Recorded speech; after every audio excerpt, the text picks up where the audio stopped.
Welcome, ladies and gentlemen, to yet another exciting episode of the Vinny Eastwood Show. This one's a very exciting episode, mind you, because we have, I don't know, me and my mate Mikhail were really getting into our music one night. That's a euphemism for something. And we thought about, what would be like the coolest interview. Something that I haven't done before, something nobody hadn't been done. And I had these two listeners, maybe even more actually, telling me that I needed to get Max Egan back on. And another couple of listeners who listened to my Jordan Maxwell interview for a while back, and they're saying we need to get Jordan on. And I was like, boom, it came into my head. You get Jordan Maxwell and Max Egan on the Vinny Eastwood Show for 2 hours, bro. That sounded really choice. We were like, oh my God, I can't wait to listen to that. And now, you get to listen to it. We have Jordan Maxwell and Max Egan on the Vinny Eastwood Show. Jordan Maxwell's website is jordanmaxwellshow.com, not to be confused with jordanmaxwell.com. And Max Egan's show is thecrowhouse.com. Welcome, gentlemen. Well, thank you for having me on again. Also, Jordan has a bad connection. This is mostly because all of his equipment, research materials, clothing, etc., his life's work, all his belongings, burnt to the ground this morning. And there is a short video on the YouTube channel. The VinnyEastwoodShow.com has a link to the YouTube page where you can hear Jordan talk about that and explain what we need from you, the listeners, as well. And namesake, probably around about $5,000 to just get him back on his feet in terms of being able to record shows again with a little computer. He's got people that have good, connections and whatnot that can get it all cheapy. So go to jordanmaxwellshow.com and donate today. And also we'd like to introduce Max Egan. Hey, Vinny, thanks for having me on again, brother. Nice to be on with Jordan. Yeah, it is. Now, prefacing this conversation, I was talking to Jordan before the show. He's been threatened recently. See, you got it coming at you from all angles, don't you, mate? He's been threatened recently not to talk about government conspiracy, so we're not going to talk about that today. In fact, we've done shockingly large amounts of content. Jordan's been doing it for 54 years. I'm tired of it. Max, are you a little bit tired of it? Do you know, to a degree? To a degree. I mean, it's still going on, but yeah, it does become tiresome. Becomes kind of tedious, right? So, talking about your own enslavement and extermination, I was like, getting bored of that. No. But yeah, we want to talk about spirituality. And as we were saying just off air before, had an interview just before today saying that spirituality and religion are mutually exclusive. Jordan, I'd like to hear your thoughts on that. Absolutely. There's no doubt that it's been proven now around the world that the world is filled with religions. People are praying to their gods, all the different gods of the Jews, the Islamic people, the Christians. And the more people are praying around the world to their God, the worse our world is becoming day by day. The more corrupt, the more evil. So there's no doubt in my mind that religion is the problem. What he said, ladies and gentlemen, is it robs you of your spirituality, and you don't need something external in order to guide your spirituality. You have that guiding light within you. Is that more or less it? That's it. Mm-hmm. And Max, you also had a comment to make about this too, didn't you? Well, that's exactly what it does. I mean, religion has hijacked spirituality, and it's turned it into something very negative. And even when you look at what happens in the situation of a church, it's actually a very negative ritual that's going on in a church. You've got people that are going there because they're in a state of fear, for a start. They're in a state, they're scared that they're going to go to hell if they don't go to pray to this God.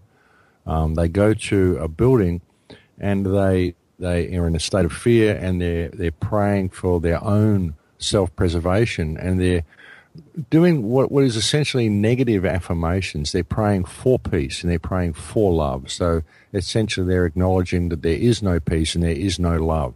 And they're doing it in a building designed to channel energy, and they're doing it in a state of fear.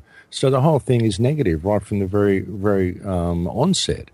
Now, you look at a traditional prayer, the way a Native American or a shaman would pray, they would put themselves in the energetic state where their prayer had already been answered. If you wanted peace in the world, you would put yourself in a state where you are feeling the peace in the world. You are feeling the love in the world. If you wanted rain, you go and put yourself in the energetic state where you're standing in the rain. And you call that reality in, because reality will mirror back to you the emotional state that you're in. And churches and religion are designed to put you in a negative emotional state and get you praying for self-preservation, essentially, and doing negative affirmations the whole time you're there. So they're very, very insidious places. I think that anybody who asks other people to believe what they're saying on their word and doesn't encourage them to research further into what they're telling them and doesn't encourage them to question them is inherently corrupt, or corruptible at the very least. Well, yeah, of course. I mean, everything should be, open to your own interpretation. You need to investigate everything everybody says. I even say that with my shows. Don't believe me, go and investigate for yourself. All I'm offering you is my perspective. And that's what religion's done. It's offered you their perspective. But it's put the fear of God into you, so that if you don't take my perspective on as reality, then you're going to go and burn in hell. It puts you in this state of fear.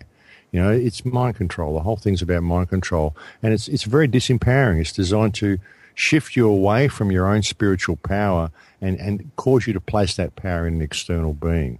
And it's all a fiction. It's all an illusion. It's very, very negative stuff. Well, they do the opposite of the sales pitch, Max, in a lot of cases. They say, we bring you love, we bring you peace, we bring you contentment. And then, once you become an employee of the church, we bring you small boys and we charge large amounts of money for them. Yeah, well, that's another side to it, isn't it? That's the inner circle. No pun intended. And the horrific nature of psychopathy, I think, really kind of spells this out to a large degree, because, after all, psychopaths crave power and control. There's a couple of institutions that have a lot of power and control that basically influence society to a large extent, and religion is certainly one of them.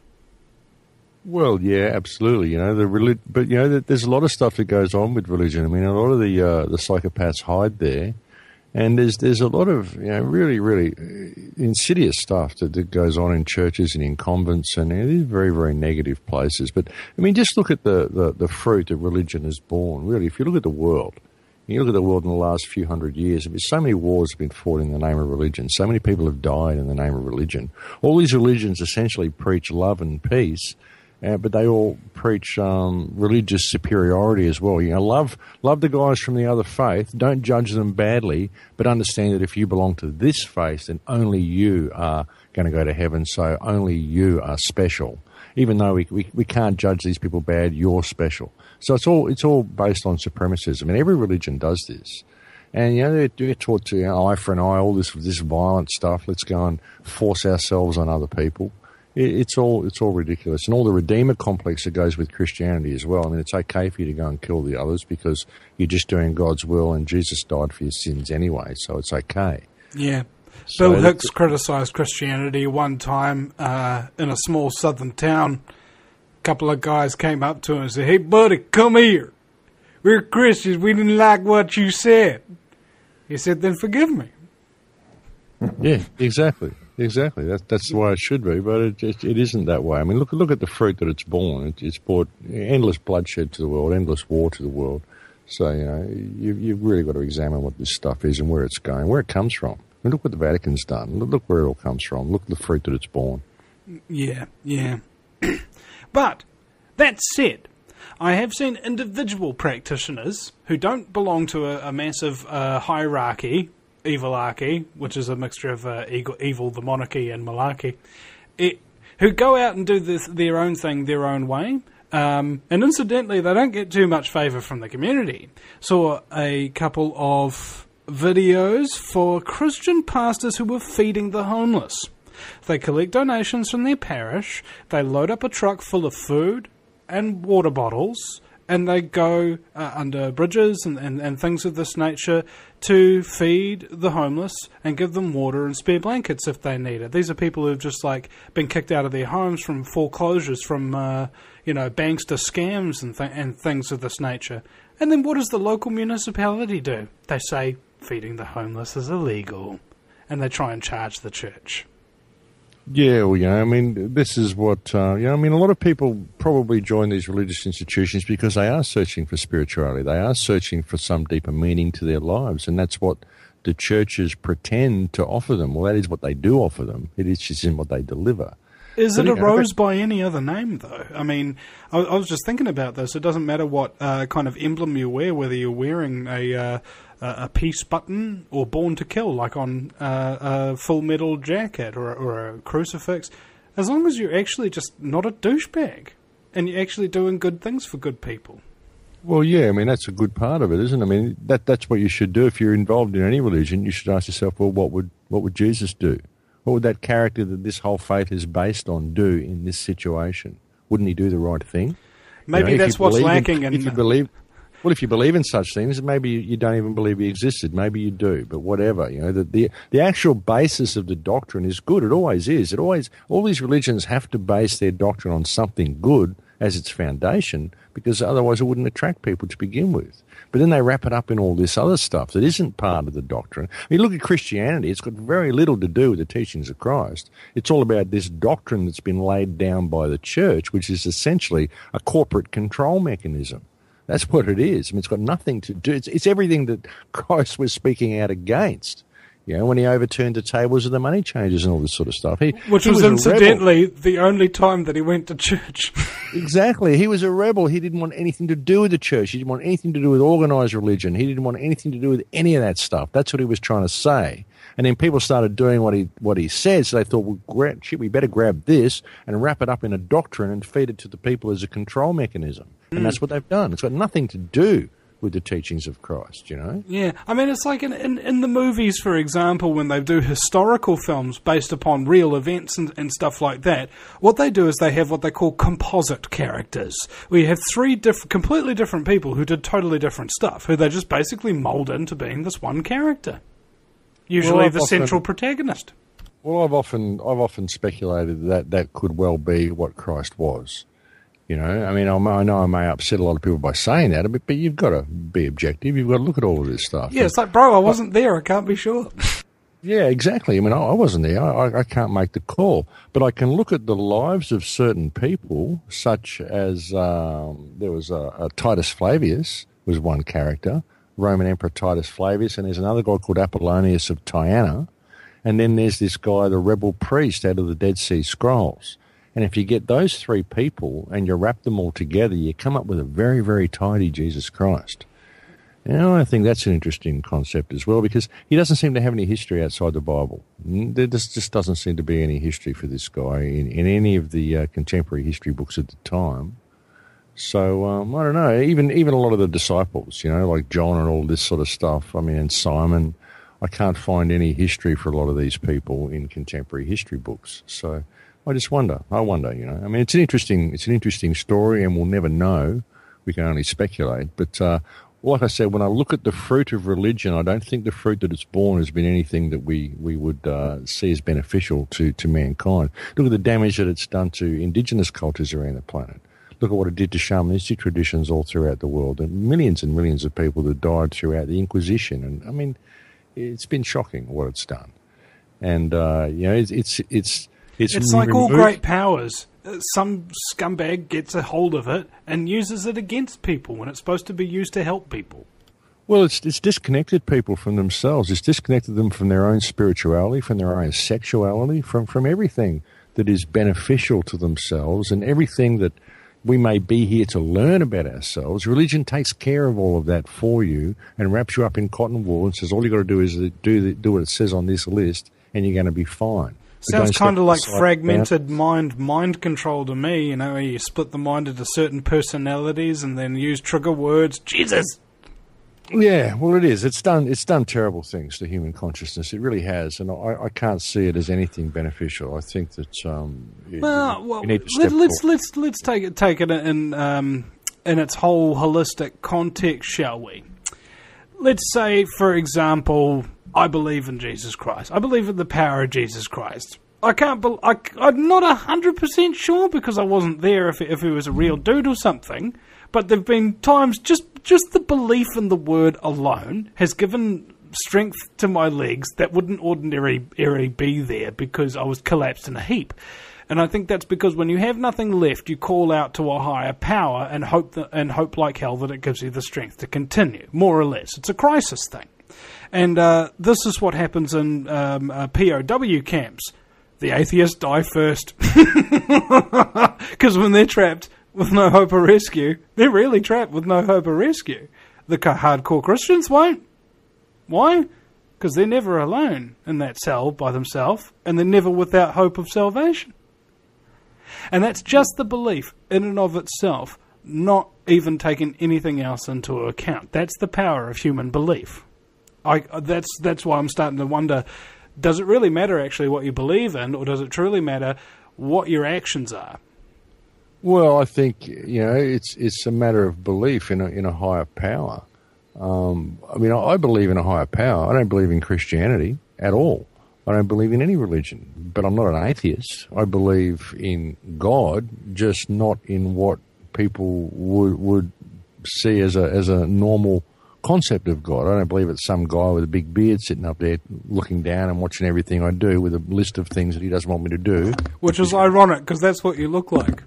Yeah, well, but I don't think it's any of that. I mean, I think, if you listen to some of the shows that I've done, like the Energetic Universe and some of the stuff that I talked about in my film, The Awakening, I mean, I think that it's an energetic universe, and I think the energy that all is created from is itself conscious. This is what I believe.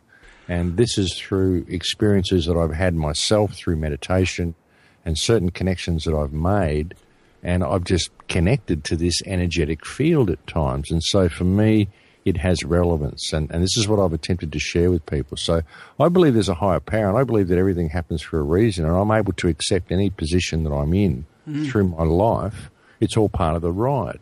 There's nothing that can really happen that can affect me. It may affect my body, but it won't affect me because my consciousness is eternal. This is just a vessel that it's using to experience this reality for a little while, So, I have particular views that get me through most situations, and they're very, very spiritual, highly spiritual views, and I feel very connected to what you would probably call God, but it isn't anything that you could define by any religious sense. Yeah. You know what I mean? So I'd say the closest thing I could discover to God is, there's two visions of it. One, he kind of looks like me, kind of sounds like me, but he's not me. There's no frickin' way he's me, because he's perfect in every way, like the Mary Poppins version of Vinny Eastwood, practically perfect in every way, and like totally knows everything, and it's just basically is a real pain in the ass, because it's something that you just like you, Vinny. It sounds like just like you, mate. It's totally perfect, but a real pain in the ass. Now look, you are perfect, Vinny. You're perfect at being Vinny Eastwood. Let me finish. Because I'm not perfect. I'm flawed. I'm just perfect at this impression of Vinny Eastwood, which is currently flawed and being built and very, very slowly put together, like a giant pyramid, which will eventually enslave my freedom and myself. Anyway, it's basically better than me in every way. Right? Not perfect, but better than me in absolutely everything, in a point where I could never hope to achieve it. All right? And that's my higher self. And the reason why I can never achieve it is because that's the whole point. Is because you never achieve perfection. There's no point in actually trying to say, I will obtain it someday. It's actually just something to strive for and never achieve, to constantly remind you that you're still human and you're not a god, so that you don't run away with yourself. Well, yeah, but you still are perfect, Vinny. You're perfect at being you with all of your flaws, because the flaws that you have give you the unique perspective of reality that you have. Oh, yeah, but I'm not talking about my flaws. I'm talking about my ceiling. No, but no one can have that perspective that you've got better than you. No one can see the world better than you can from your eyes.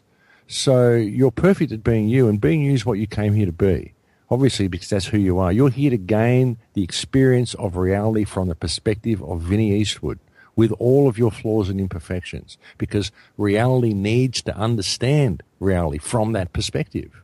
It needs to understand it from every perspective. Yeah, that's what holism is about. Well, you're like a thought in the mind of God. This is what everybody is, you see.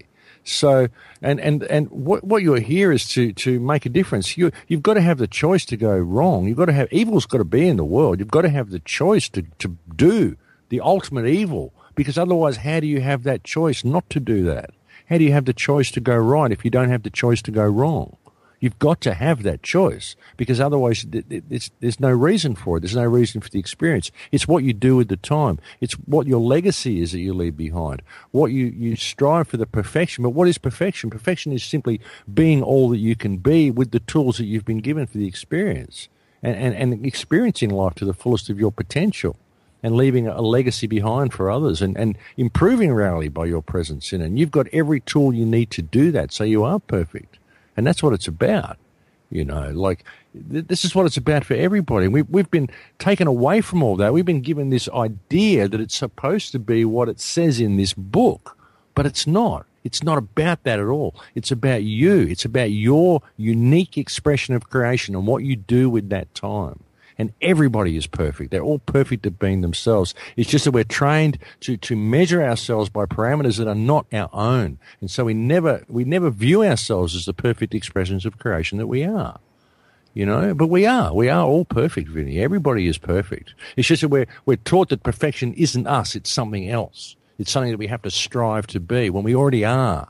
We are all everything we could ever want to be, and we have the potential to be everything we could be, if we simply understood how reality works and simply understood what we are.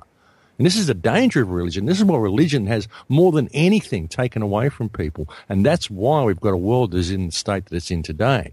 It's almost a direct result of the mind fuck that is religion, I completely agree. And my other thought of what God might be is the latent psionic energy within all living things. And mind you, I think science has discovered that matter itself is conscious. It changes when you observe it. Of course it is. Yeah. Everything is conscious, because everything's made of energy, and the energy itself is conscious, Vinny. Yeah. There is no matter. The measurement problem has shown that. There is no matter. It's an illusion. The whole lot's an illusion. Yeah, well, that's what they found in the Large Hadron Collider. They're like $8 billion, 4 countries. What's the whole idea of this? Well, to find out where we all come from. But don't we already know? Kind of thing. No. But we want to find out how the universe came from. You want to find the God particle. Really, the God particle, eh? What's the potential risk of this? Well, we could potentially create a black hole and kill everybody on Earth and probably the entire our half of the galaxy. But we're going to do it anyway. So they do this experiment, they crash 2 particles together at virtual light speed, and they explode, and they do create a new kind of matter that disappeared instantly and had absolutely no practical use. And they called it doesn't matter. Oh, lovely. But look, Vinny, this is the ultimate in left brain activity, you see. They're looking for the God particle. They're looking for the particle that contains consciousness. They want to find out how they can get chemicals and rocks and minerals and mix it all together and create life. Now, we can already create life through procreation, the sexes. I see a lot of people who are alive who are dumb. I see a lot of people alive walking around who are dumb as a rock already, bro. I'm not sure if they're going to achieve their goals, But they're trying to find a particle. They believe it all comes from particle. They don't understand the energy itself is conscious. There is no matter. Look at the measurement problem. A scientist goes to measure an atom, and he can't measure the atom because the electrons are infinite. They exist everywhere at once. It isn't until he goes to measure the atom that they coalesce to create the atom. The electrons make the conscious choice to become that atom so he can measure the atom, right? So Newtonian physics breaks down right at that point. It breaks down at the singularity. So they've got this whole ridiculous scientific system they've based on Newtonian physics, which breaks down at the singularity. They can't even explain what an atom is, and yet they're going to create a hadron collider and spend billions of dollars bombarding particles together looking for the God particle. Well, they know that the physics doesn't work anyway because they can't even understand what an atom is. They can't even explain an atom. And they know the measurement problems are real. I mean, these people are insane. Yeah. They just can't admit that the energy itself is conscious. There's only actually one of us here. It's just different frequencies of consciousness inhabiting different vessels to experience consciousness from that unique perspective, which is perfect and unique to that frequency. Yeah. That is what's going on here. You know, and they've just lost the plot, and they're destroying the planet trying to figure out where life comes from. It's madness. It's completely and utterly insane. You know, and we used to know all this. This is where all the shamanistic traditions. This is where they all start from. They start from the perspective that we're connected to everything, and we've tried to destroy everything. And scientists are just trying to figure out now. Gee, we might be connected to everything. You know, I mean, it's absurd. We've done everything backwards. And that's why the world's in the state that it's in, you know. I mean, the Hadron Collider is a prime example of left brain stupidity, how far we are willing to go and just how stupid these scientists are. When all these guys know about the measurement problem, they know it breaks down at the singularity, they know the physics is flawed. Why the hell? But they know that the people who have money to fund their crazy schemes don't know that. I don't know what it is, mate, but they're insane. They're completely insane. I mean, the Hadron Collider proves that they're insane, you know? Well, you know, never underestimate a man's ability to play mind games with himself and win. We'll be right back. Welcome back, ladies and gentlemen, to the Vinny Eastwood Show. This is a proxy meeting with Max Egan and Jordan Maxwell, who has an awful connection, so he's mostly just sitting in and listening to this one, and we'll probably redo this again later on down the track when he's got his equipment. By the way, JordanMaxwellShow.com, not JordanMaxwell.com. JordanMaxwellShow.com is where you can go to donate to help replace Jordan's belongings, which just burnt to the ground in a warehouse this morning, the day that they were supposed to be shipped to his home. You can't make this stuff up, folks. You know, I believe in synchronicity. I don't really believe in coincidence. You know, the two are very mutually exclusive, you know, like religion and spirituality. We do have Max Egan with a great connection, on the other hand. Welcome back, brother. Now, I wanted to make a comment to you, and I want to sort of pass on an observation my bandmate Mike made. He said he listened to a presentation you did, or an interview you were, where you were. He'd never heard you swear before in his life, and he was like amazed to hear it. It's like you were really worked up or something. Do you recall? Because I don't think I've seen it. Look, no, I don't. It might have been on the round table discussion with Kate of Gaia a couple of weeks ago. I think that might have been it. Yeah.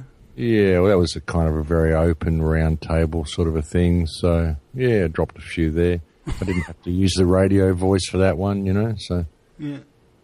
Well, you know, it happens sometimes, and I get to the point where I don't know about you, but the vast amount of my cussing happens when technical issues happen, you know, behind the scenes, when nobody's watching, when nobody's listening. It's kind of like masturbation or voting for Reagan, you know. Everybody does it, but they try to keep it away from everybody else, and they deny that they do it anyway.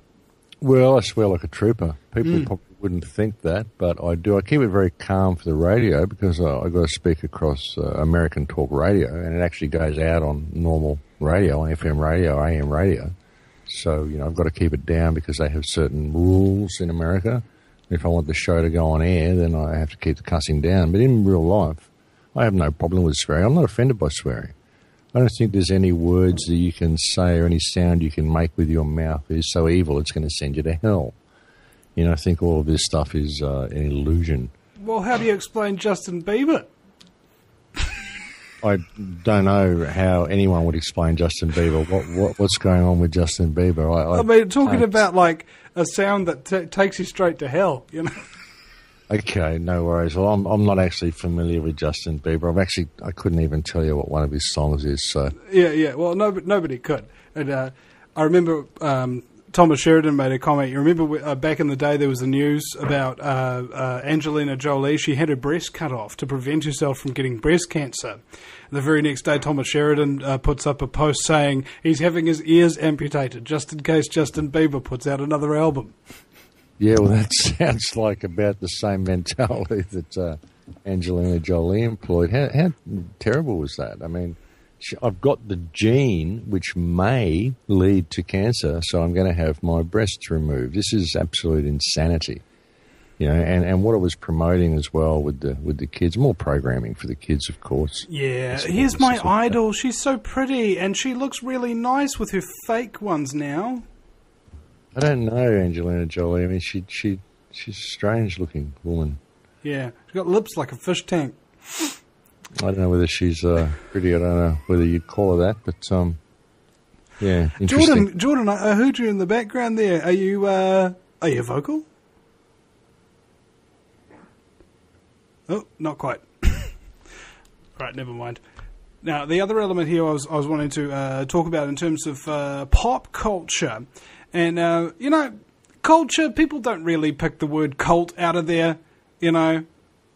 I think you really should, because if it's part of the culture, there's probably a cult involved somewhere. A cult of some kind, whether it be a cult of personality or a pedophile cult or something nasty like that. This whole system is a conditioning system, right? That it's like there's an old saying in medieval times, when collecting firewood, you were able to collect it either by hook or by crook, meaning if it was a dangling dry branch or something like that off of a tree and you could hook it down, you could keep that firewood, or by crook, meaning you could steal it. And so what's happening now, I think, is society has been fashioned to a point where you get brainwashed by hook or by crook. Either you one of the low-hanging fruit and you're quite easy to manipulate at the time, or you are quite resistant and you'll get directly fracked over at some point.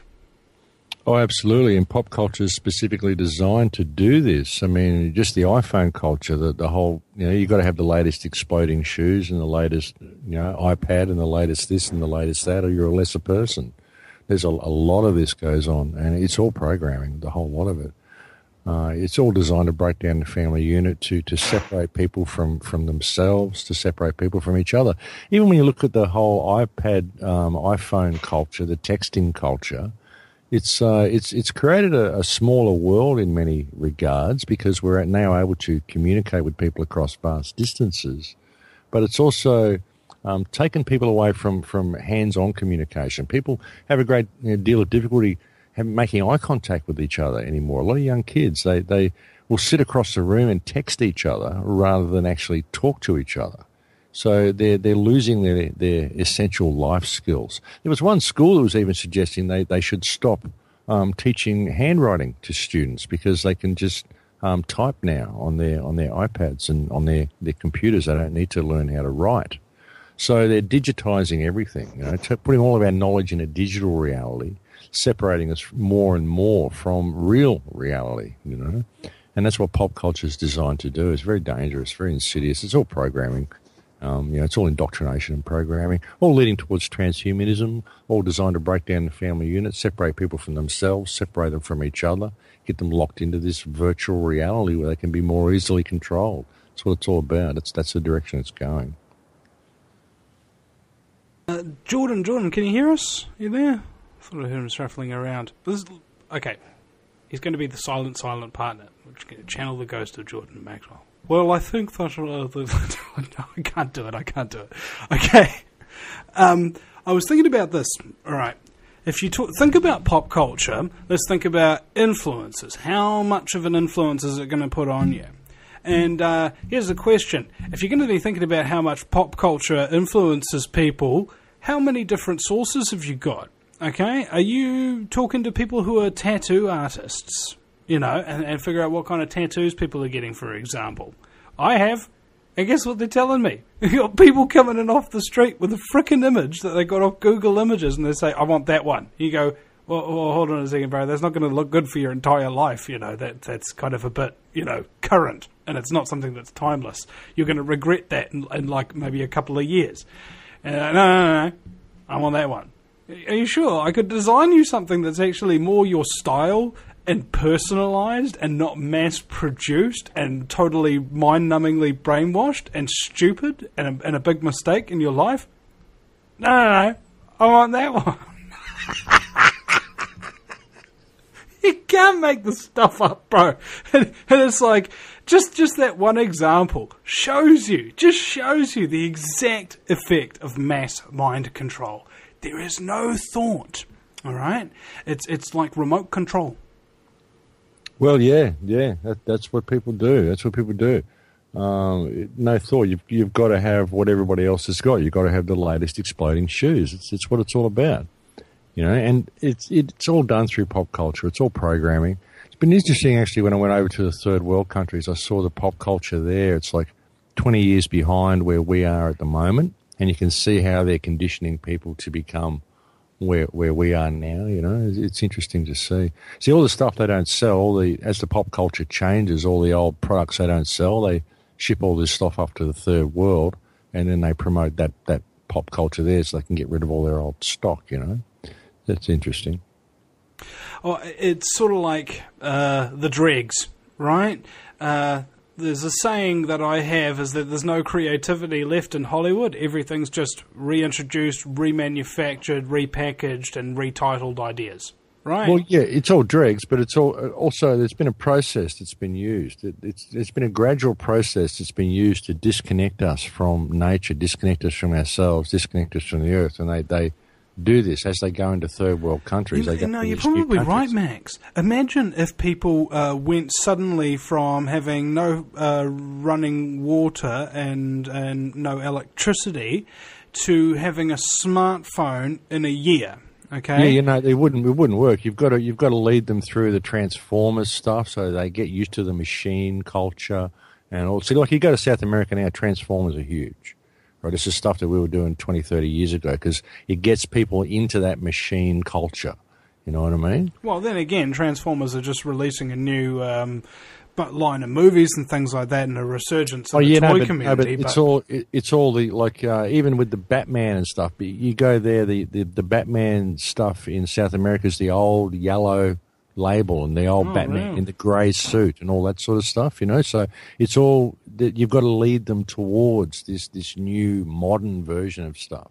It's a gradual process of disconnection that takes place over a couple of generations, and that's why they do it. It's a program, It's all programming. It's all done in a specific way for a specific reason because that's how you disconnect them. Like you say, you could go into a tribal culture now and give them a smartphone and a MacBook and an iPad and electricity and solar power, and they would not know what to do with it. It wouldn't mean anything to them. Within a month, they'd be back living in the jungle.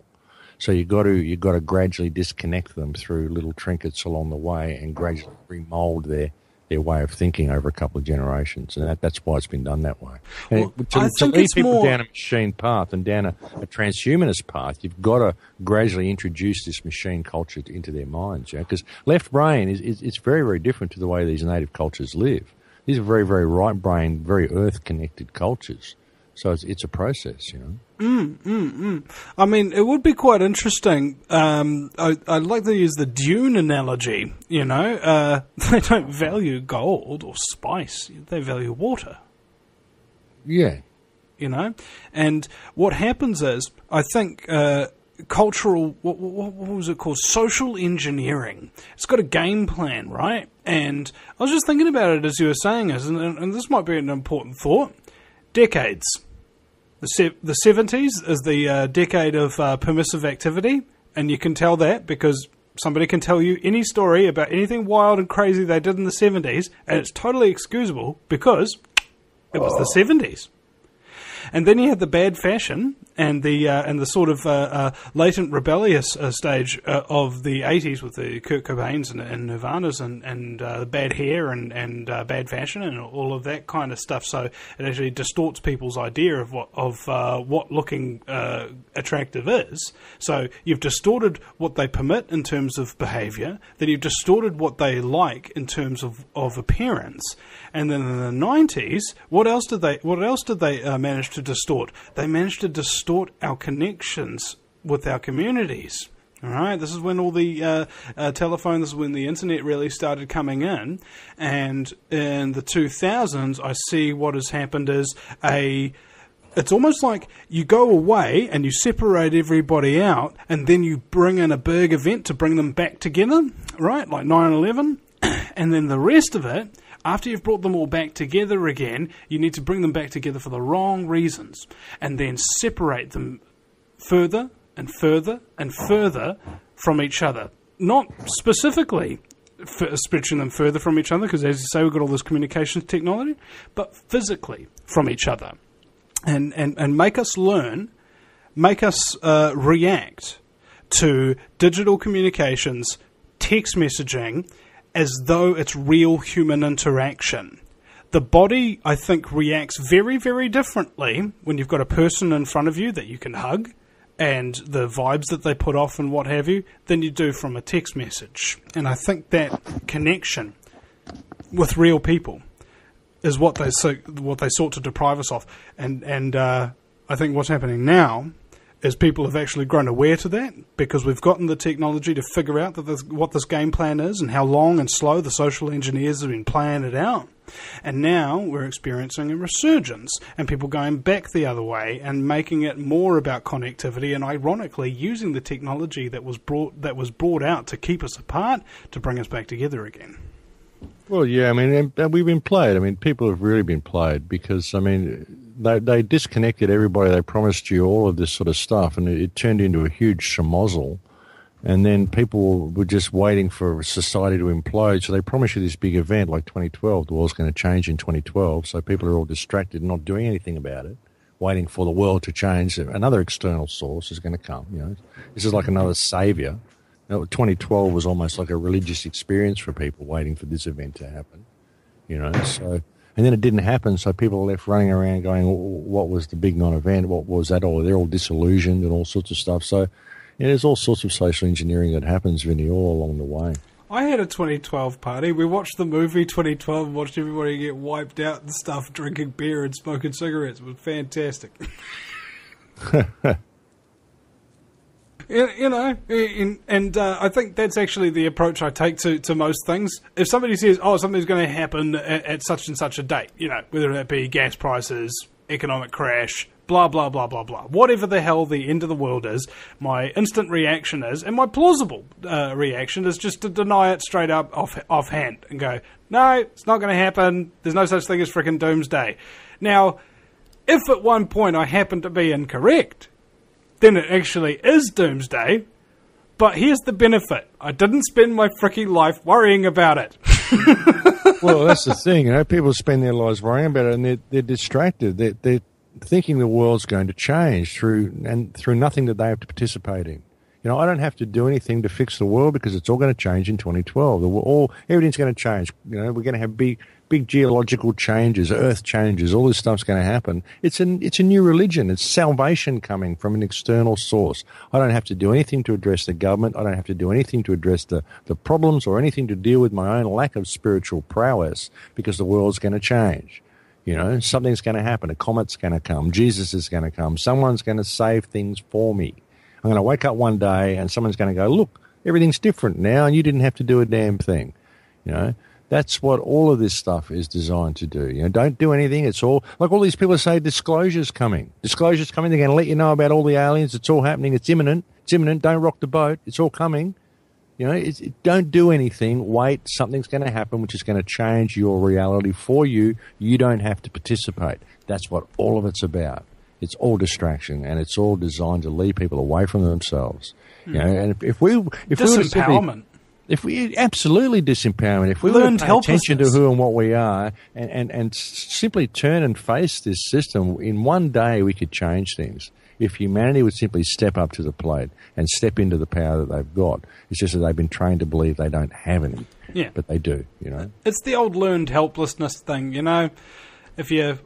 I don't know what this fish analogy is, you know, teach a man to fish, he'll feed his thing for a lifetime. Not if the frickin' Fukushima stuff makes all the fish radioactive, it don't. Well, yeah, there's that going on as well, mate. We've got a lot of issues to deal with, Vinny, we really do. You know, and in fact, there's too many. And I had a listener who's actually just kind of starting to wake up and that kind of thing. I just had a conversation with him on Skype. He was texting me on Facebook, and he sounded like in a real bad way. And I said, bro, what's your Skype? So I gave him a ring. And he's not feeling too good about it, man. He's like, what can I do? How can I help? Etc. Etc. And I go, well, hold on a second, mate. You're going too fast. You're going too fast. First of all, is every single problem in the world your fault? No. So, knowing that it's not all your fault, is it all your responsibility? No. What is your fault and what is your responsibility? Only what you do in your own life, son. Don't take responsibility for others if you haven't taken responsibility for yourself. And that way it relieves a hell of a lot of burden and just replaces it with responsibility, which is what the burden should really ideally embody.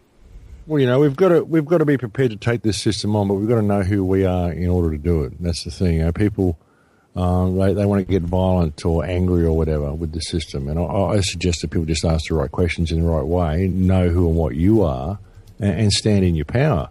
But you've got to have community to be able to do it. We need united community. See, everything about this system is designed to keep us divided from each other, and that's the problem, you know.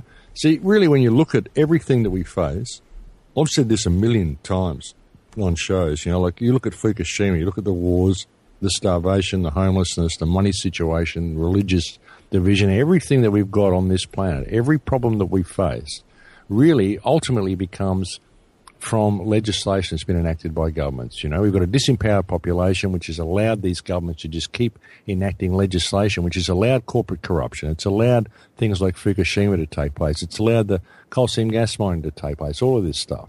And all of this happens because we don't know who we are, because we live in divided societies. You know, if we can rediscover ourselves and respect ourselves enough to respect the people around us, and stand up as one united community, we can hold our public trustees accountable. We can change the direction the ship of state is sailing in. It's all got to come down to respect, you know, and that comes down to inner work. This is why they've created religion, to hijack your own spiritual prowess away from you. Same as Freemasonry. Well, yeah, it all teaches you to give your power to something external. If you can change your perspective of who and what you are and respect yourself and see the perfection of yourself, like I said, you know, you're perfect at being Vinny Eastwood. You're perfect at being you. And once you realise that about yourself and you see that in others, then the barriers between you and these other people break down. You realise that we're all in this together. We're all simply, you know, having our different perspective. That's what we're here for. You know, where's all the division? Where's it all come from? It's a result of this society. It's all fiction. That's a good point. It's all fiction. Yeah. It's all fiction. All of the division is fiction. It's all just there because we're measuring ourselves to external parameters. And once we've got this respect for each other, we could stand up and hold our public trustees accountable. In one day, we could change the direction this world's going in. So there's your solution right there. Respect yourself. That's it. Once you can do that, you know, because if you don't respect people around you, then it's because you don't respect yourself. You don't know yourself properly. That's the problem, you know. Yeah. And this is all from a loss of spirituality. A lot of it is because of religion that we're in this state, you know. So, I mean, to me, that's the solution, Vinny. The solution is for us to respect ourselves enough to respect our community, because then we can change the world in a day. In the words of Ice Cube, you better check yourself before you wreck yourself. Well, yeah, you know, but I mean, people just can't see it. They can't see the forest for the trees. I mean, one thing Einstein said that was great was two things are infinite, you know, the universe and human stupidity, though I'm not sure about the former. Yeah, I think that's about right. And here's the other thing. I had an important thought the other day. I want to hear your thoughts on it, Max, is this compassion and love. Why don't people mention that when they talk about human nature? Why are they always talking about greed and war and scumbaggery when they mention human nature? Because aren't they kind of equal part and parcel? Well, yeah, they are. Compassion is so important. I believe compassion to be the fabric that makes up reality. If you could translate the energetic fabric of the universe into an emotion, it would be compassion. Because, you know, an object, atoms must have compassion for each other to stick together into an object. They must have compassion and empathy for each other. You know, everything is based in compassion. For an object to even be a solid object, it must have compassion. Compassion is a fabric that binds reality together. To me, that's the feeling that I got one day from meditation, from just an experience I had. You know, that reminds me, ironically, of a church putting a sign out the front that said, "Don't trust atoms; they make up everything." They do. They do. They absolutely do. That's a good one. But compassion is extremely important, Vinny. It is. I mean, compassion is everything. Compassion is what binds reality together. Yeah. Well, see, I've been delving into like this kind of what's the real difference between a narcissist and a psychopath, right? I mean, I've acknowledged that I'm kind of like a benign narcissist, like Muhammad Ali or Bruce Lee, real talented, real frickin' onto it, really want to help people. But at the end of the day, I'm a little bit selfish, But I think my good things make up for my bad things all over it, because I'm perfect, as you say. And I'm just thinking, like, what are the parameters? What is it that psychopaths possess that I don't? Or rather, here's a better idea. What do I possess that a psychopath doesn't have? Because psychopaths don't have things that I don't. I've got things that they don't. Like, I've got creativity, I've got love, I've got compassion. Okay, you've got empathy. Mm-hmm. A psychopath doesn't have empathy. So even when you look at a psychopath, you can't. If you really want to be objective and really be responsible about it, I mean, you look at a psychopath, you can't even say that what they're doing is consciously evil sometimes, because they don't have empathy.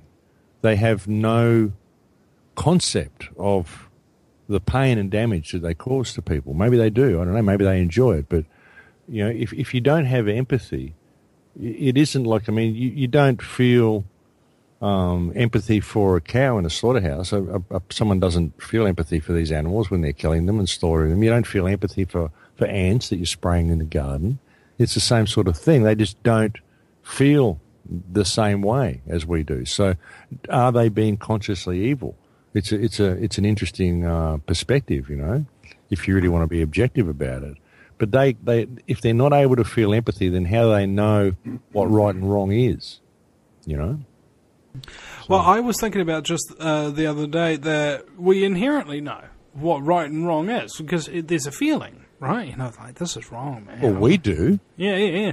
And it's almost like empathy. Because we have empathy. Yeah, and that's basically the well thing. I mean, do you have a conscience or do you not? If you don't have a conscience, you will not instinctively know right from wrong. You'll know right from wrong, but it won't be because you feel it. It's because you've learned how people react to when you do certain things.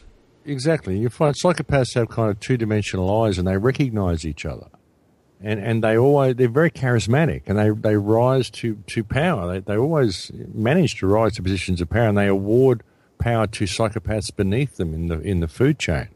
This is why we've got this psychopathic system. We've got this psychopathic society, and this is a lot of the thing that the shamans used to do as well. This is why I believe the church went to so much trouble to wipe out shamanistic traditions, because shaman used to weed out the psychopaths in the society. They used to recognize them, and they'd make sure these people never got to positions of power. And that's why the church went to such extraordinary efforts to wipe out shaman, because it's a psychopathic system. And with the shaman, if they're in control of the villages and in control of the cultures, or at least observing the cultures or watching over them, then they make sure the psychopaths don't get to positions of power. There's a big clue in that, I think. Yeah. Why the shaman have come out and they're trying to re-educate people back to their old ways, Yeah, man.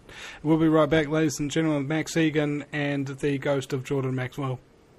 Welcome back, ladies and gentlemen, to the final segment with Max Egan and Jordan Maxwell. Max Egan's website is thecrowhouse.com, and Jordan's website is jordanmaxwellshow.com. I know you haven't been listening and being able to hear Jordan because his connection's real bad, but he can hear us and going through the conversation. We will, of course, redo this over again once Jordan gets his equipment and whatnot. And if you want to help out with that, just bear in mind all his belongings just burnt to ground in a warehouse this morning, and he needs to be able to get back up on his feet. Just simple things like a closed computer and a microphone. And just those few things that you need to recover cost like $5,000. So please go to jordanmaxwellshow.com today and give very, very generously as well. The man's 74 years old, and he's having to go through all of this kind of stuff that's hard to deal with when you're a young fella. All right, so this is what we're talking about when we talk about empathy and compassion for people. Max Egan, welcome back, sir. Thanks for having me back, Vinny. Now, can I ask you something? I haven't travelled much, and you've travelled a lot recently. What's it like? You know, I mean, in terms of vibes, or how different is it to just your normal life? It's about as different as it can possibly get, isn't it? Well, you know, everywhere you go, really, I mean, there you are. I mean, everywhere is much the same as everywhere else in that respect. Everywhere is as good as the people that you know. And everywhere that I went, I found pockets of resistance all over the world. I found people that are awake. Maybe it's just because of what I do and they're the type of people that I attract, but everywhere I went, I found pockets of resistance all over the world. But I found that it's the same. I mean, they're trying to turn the world into everywhere else. You know, they turn everywhere into everywhere else. If they find a place that people like to go to, then they quickly turn it into everywhere else. So everywhere you go, you find the same restaurants, the same takeaway stores. You can buy the same products. It's all the same, you know. They're trying to homogenize everything. And that's something that I very much noticed. And especially in the third world, they're desperately trying to exploit the third world and turn it into the same as everywhere else, you know. But they're about to transfer wealth into the third world. So they've basically exploited the first world as much as they can now. So we're seeing a massive amount of economic crisis happen in the first world. We're all, you know, experiencing economic hardship in Australia, New Zealand, America, England, everywhere.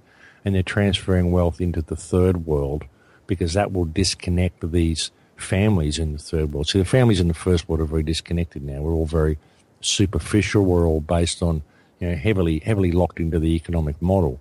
You find the third world families are still very connected. The family units are still very connected. So now they introduce iPhones and all the pop culture and the iPads and the technology, the computers, and get them all up to speed. And this will disconnect these family units over a period of 1 or 2 generations. And then they'll have the whole world disconnected from the earth. That's what it's all about. That's really what they're trying to do. That's a lot of what tourism seems to be about, and everything it's all about. It's just turning everywhere into everywhere else, making it into one big department store. You know, that's what they're trying to do with the planet, really. Bro, do you know what New Zealand's #1 earner is? What's that, mate? Tourism. Well, there you go. Yeah. Yeah, sounds about right to me, mate. I mean, you know, you have a look around this country and it's like, okay, what happened in 1 month? Well, we signed up to NATO. We gave the US Coast Guard control of our waters. And also we gave the Reserve Bank a new chairman from the World Bank and gave him sweeping new powers over the economy. That happened in a month. You know, like during 2012 or something like that, I recall.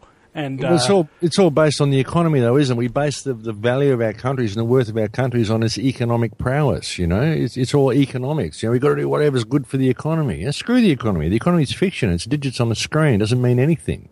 You know, what's real is the people. What's happening to the people in order to balance these books? You know? That's what people don't think about. You know, they all think the economic model is real. It's pathological thinking. It's a psychic pathogen that's been superimposed over reality. This economic mindset that we have. You know. Well, I think it's the hierarchical mindset, bro. Basically, like there's certain people with power and certain people without, and that I don't know, you're all scum and you got nothing, and I'm everything. You know, just basically they don't care.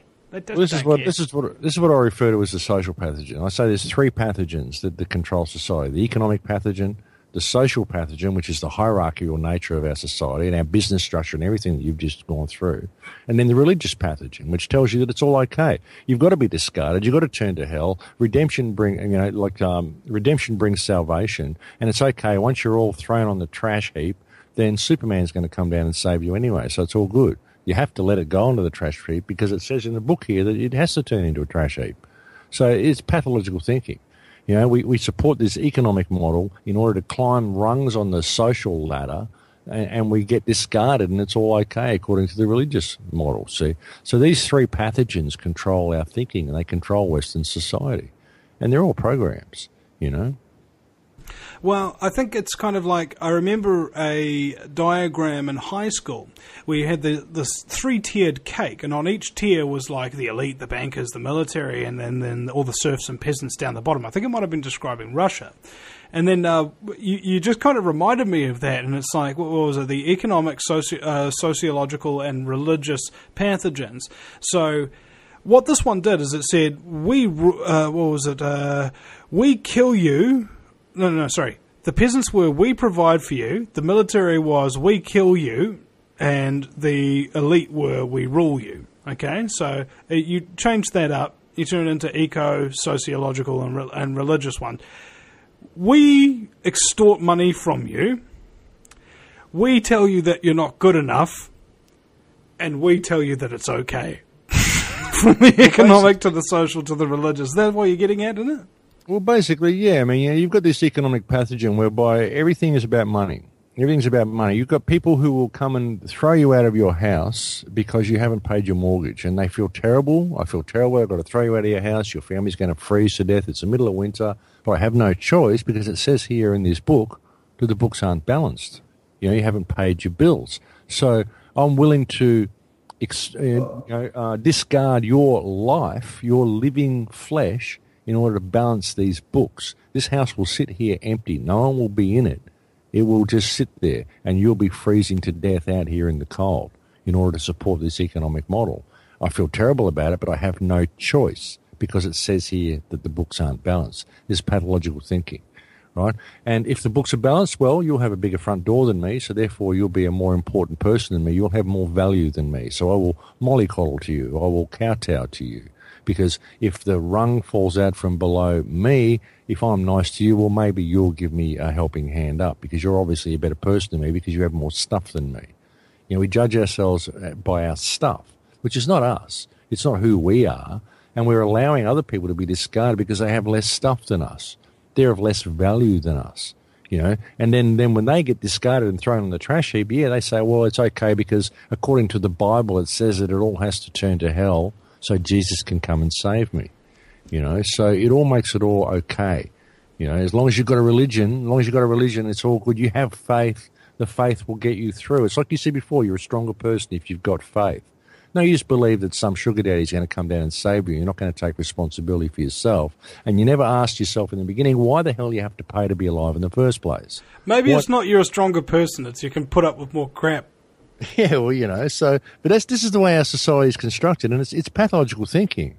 This hierarchical nature, this business structure that we've got. We've got to climb rungs on the business ladder, climb rungs on the social ladder in order to be a better person. That's what it's all about. You value yourself by the stuff that you've collected along the way, and you've usually collected this stuff by exploiting other people and throwing them on the trash heap. So it's completely pathological. This whole society, this whole social structure is pathological. It's based on pathological thinking. It's based on psychopathy, the whole thing. It's a psychopathic system. And it's designed to the system gets ever more efficient and it discards more and more of humanity along the way. It's like the system itself, the meme that everybody believes is real. It's like an energetic life form of its own, and its food is the energy that we give it through our belief that the system is real. But it's just an idea, Well, they need us in order to continue it. I mean, no machine keeps running without its fuel source. And it's kind of like we're cattle and they're the predators. Well, we're the fuel source. The fuel source is our energy. That's what they harvest. See, people think, it's our money, it's our wealth. No, it's our energy. There is no money. Money is the catalyst that holds the mechanism together. It's the glue that holds the machine together. But there is no wealth. There is no ownership. Ownership's a fraud. You can't own anything. The Earth's been here for billions of years. You're here for 50 or 100. You don't own shit. You don't own anything. The Earth owns you, But you can't steal the Earth. No, you trick people into believing they own it. You trick people into believing you can own a piece of the Earth and enslave them to an economic model which is designed to implode and transfer all wealth into the hands of the people who issue them paper. Then they can own the Earth and you'll believe they own it. But you can't own the Earth. It's a fiction. It's a lie. So it's a scam. The whole thing is a scam, Vinny. And it's your energy is what they harvest. The time you spend running on the treadmill, the time you spend collecting this paper in order to pay to be alive, that energy itself, that you're not spending finding yourself or improving reality or experiencing the art of your life, you're doing what they tell you got to do in order to pay to be here. That's what they harvest, that energy itself. You put a psychopath on a desert island with nobody to subjugate or worship them, they'll frickin' die of starvation, even if they got plenty of food and water. They will, absolutely they will.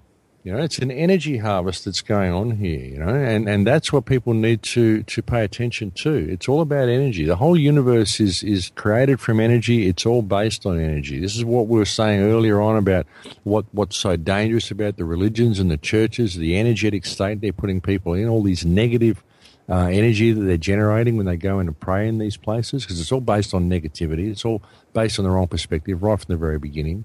So there's all sorts of stuff going on, mate, but it's an energy harvest. That's the most important thing. And that's why it's all about changing your energetic state. That's why when people say if you change the inner world, you can change the outer world. You can. You've got to change your energetic state internally, but then you've got to apply it to the world that you live in. You can't just wander off into a bubble of spiritual or sovereign narcissism, which is what a lot of people do. Think, I'm free now, I'm safe now, screw the rest of the world, they can all go and do whatever they're doing. No, you can't do that. You've got to pay attention to it, because this world is what created the need for you to wake up in the first place. It was so negative that it caused you to wake up. Shouldn't you now turn and address that? If you do, with your new energetic state, then you can bring about change. But you've got to apply yourself to it. You can't just wander off in a little bubble of narcissism. You've got to apply yourself to the world you live in. That's what a lot of people are failing to do. Yeah, and it's funny you should mention that, because I was just talking on Facebook today, saying how I'm a little bit narcissistic and what have you, and they're like, oh, but Vinny, you're doing the right thing. And I was like, I know, but this is for future reference. If I ever, get too full of myself or get too far ahead of myself or something like that, people will be able to dethrone me, because I've given them plenty of ammunition to use against me if I ever do something bad. I'm like Superman giving you a kryptonite bullet just in case I get put under mind control. You know what I'm saying? Well, look, we're all flawed, mate. We all make mistakes. Nobody's perfect. There are no gurus. The only guru is you. You're the only person who can educate yourself. You're the only person you can learn from. That was another thing I was saying to myself today, bro. Well, it's true. There are no, and we're all, nobody's perfect. I mean, I hate it when people put me up on a pedestal. I'm not perfect. I'm as messed up as everybody else. I'm just prepared to speak out. And, oh my God, totally relevant information here. Well, I'm just prepared to speak out. That's all. That's what it's about. And the point is that I'm not anybody special. That's the whole point in what I do, is that you don't have to be somebody special. Why would you even think that there are special somebodies? Because everybody's just somebody the same as you. Everybody's just the same. We're all in this together. There are no gurus. There are no celebrities. There is nobody more special than anybody else. And all I am is someone who's prepared to speak. And that's all I've ever done. And all I've ever had to offer is my perspective. And hey, I don't always get it right, because it's just my perspective. I don't claim to be God or a guru or anything. I make mistakes the same as everybody else. So, all I can give you is my perspective. That's the only thing I'm an authority on, is me. So that's all I have to offer. That's all anybody has to offer, is their perspective. And it's really important that people take that into account when listening to any researcher, is to understand that they're offering you their perspective based on the information that they've had access to and what they've done with that information, how they've interpreted that information. So, take with it what you will. If you find the information you get from these people empowering, something that you can help to improve your own life and improve reality around you, then take it on board by all means. But don't think anybody has got your answers for you, because you are the only one who can possibly have those answers. It's an individual thing. Yeah, and also I found an interesting thing. Most truths in life are usually a cruel irony, right? And here's another cruel irony of life for you, ladies and gentlemen. Vinny's daily cruel irony. Devoted, loving fans, and the people who praise you all the time, are the most likely to turn viciously on you for no reason. Have you ever noticed that, Max? Oh, yeah, I've had that. Absolutely. Oh my God, I love you. I agree with everything that you do. I hate you. You're a clone, Oh, yeah. I've had people that have done that, like they've sent me an email and I've responded to the email. And because I've responded, they've suddenly thought, oh, this guy's my best friend. And then because I don't respond to every message they send me, suddenly they hate me. And I get 200-300 emails a day sometimes. I mean, I can't respond to all these emails. And this happens, it puts you off responding to any of them, because totally. hang on, if I respond, suddenly the person may think that I've singled them out as somebody special and now I'm going to have to respond all the time.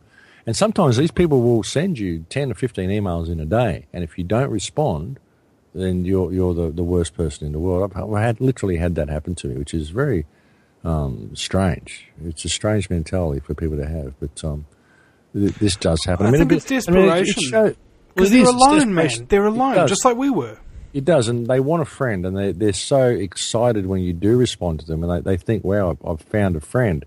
And they listen to the shows and go, well, listen to what he says, I can actually trust this guy.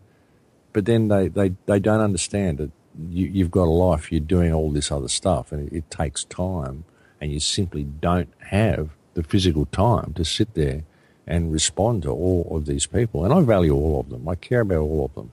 But I simply can't respond to everybody who writes to me. It's just not possible. Well, I think what Andrew Bartzis did to this one is he just said, okay, if you want my knowledge and if you want me to do your readings and everything like that, cough up with the money, okay? Otherwise I'm not going to really bother. And on the one hand you're like, oh, that's a bit capitalistic of you, and on the other hand you're like, too frickin' right. If you're going to give your time to other people, and you don't have to do it, and it's actually stressful and painful for you sometimes, and actually does take a lot out of you, why shouldn't you get some kind of compensation? Well, I don't know. I mean, I don't suddenly think... I'm not recommending that you or I do that, because we're not exactly that kind of... We're not that kind of person. Well, yeah, I mean, I'm not selling anything from the site, but I mean, it is disappointing sometimes when I can't respond. I love everybody's emails that they send me, but I simply can't respond to all of them. And if I do respond, I mean, I love all of you. I love everybody. I don't know how to hate people. I don't know anybody that I actually have a problem with, I get angry with people, sure I do. But, I don't hold grudges and I don't hate people. So, but, it's just unnerving. So it does put you off responding to people. But I do try to respond to some of them. I mean, some of them really do tug at the heartstrings, and I really do want to write to people. But it does get difficult. Well, I think that's the whole point about moral obligation and having a conscience and whatnot, is you can't just sit back and ignore everything and everybody when you are, in fact, digesting some of this content, when you are aware that a lot of the stuff that's happening to people out there is very real, and that they get locked up in psych wards for it, or they get tortured, etc., by police. These are the kind of real things that we have to emotionally deal with, but... I don't know about you, but I feel sort of a moral obligation, maybe even just a little bit of guilt there, if I don't help or listen to those people because it's too painful for me to listen to because I've heard too much of it. Well, yeah, I mean, I try to respond on the shows as well to a lot of them, But I mean, in the shows as well, I mean, I hope I'm not providing any information that kind of freaks people out. I've tried to present all of it in the perspective of opportunity. And there's a reason you need to have this information, and there is an opportunity that it provides for you. That's what I've really tried to do with the shows. I think there's enough people out there bringing all of the negative stuff to people already, and that what you just described is what happens to people. They find out about this stuff and they begin to freefall. And I've tried to provide a safety net. That's a lot of what I've tried to do with Surviving the Matrix right from the beginning. That's a lot of the reason why I even accepted the offer to do this show. Because I thought people need a safety net. They need to understand that all is not lost. This isn't, the worst time in history. It's actually one of the best times in history. It's actually one of the greatest opportunities we've ever had for freedom, because it's the first time in history when the workings of the mechanism have been laid so bare for all to see. And we do have the strength of numbers to actually pull off some pretty good change if we apply ourselves to the situation. So long as each of that number realises their own part to play in this grand scheme. Yeah, and that comes through realising their own power. So that's why I've concentrated on that so much through the shows. And that's what I've tried to do, though, is provide a safety net. So hopefully that's not what I do. Hopefully people don't go into fear and I mean, a lot of the stuff I get, a lot of the mail I get are from people who tell me that it's changed their life. The information has changed their lives. And because it's changed their lives, it's also changed the lives of their children. And things are so much better for them now. They understand themselves now. They understand how to deal with the system now. They don't feel disempowered anymore. they feel like they're on the front line now and they're stepping up and they realise that there is a growing wave of consciousness. I get a lot of positive emails like that of people that are applying themselves to their situations in their own communities. And it's a great thing to see. It makes it all worthwhile. It really does. I don't get a lot of emails from people who are just feeling disempowered. Sometimes I get people saying, oh, I've got a court case, I need some support, can you give me some moral support? And I try to do that. But most of the emails, the majority of emails I get are very, very positive from people. Well, it is, and for every one person who's going totally nuts and being really nasty sort of thing, there's 10 people who do the exact opposite, and it does kind of, I don't know, for some reason, you remember the worst ones. You know, you do. They affect you more. You think, what am I doing wrong? Why does this person hate me? You know, I mean, I get a certain amount of hate mail from people who just spread disinformation about me as well. I get that. They kind of know you're making a difference when people spread disinformation and start claiming you're a government agent or whatever. You know, so that's an interesting. I think Jordan Maxwell could totally relate to that, bro.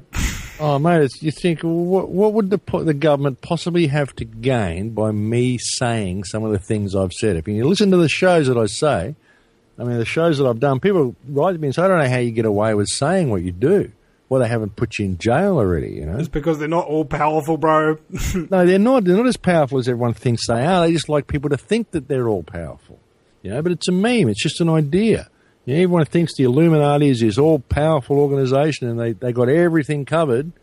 Well, if you think that, then they have. You're not going to do anything, are you? You know, I don't think they do it all. I don't think they control shit. They don't control me, that's for sure. Right? So I'll do what I want to do and I'll say what I want to say.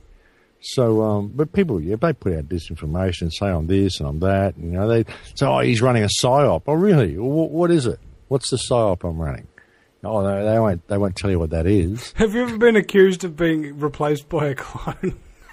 Oh, no, I haven't. It never been the first time today, bro. Oh, yeah, there's a new one. I've been accused of wearing a prosthetic face.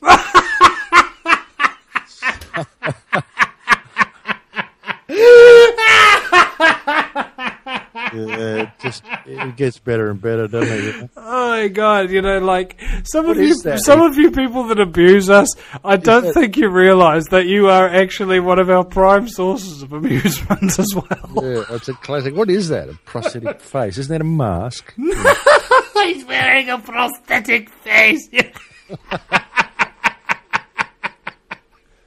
Oh my God! Oh my God! That's a new one on me, and of course it's currently on you, on your face. Yeah, that's a classic, mate. You couldn't make this shit up, you know. you just can't. You just can't. I feel better all of a sudden. I feel much better.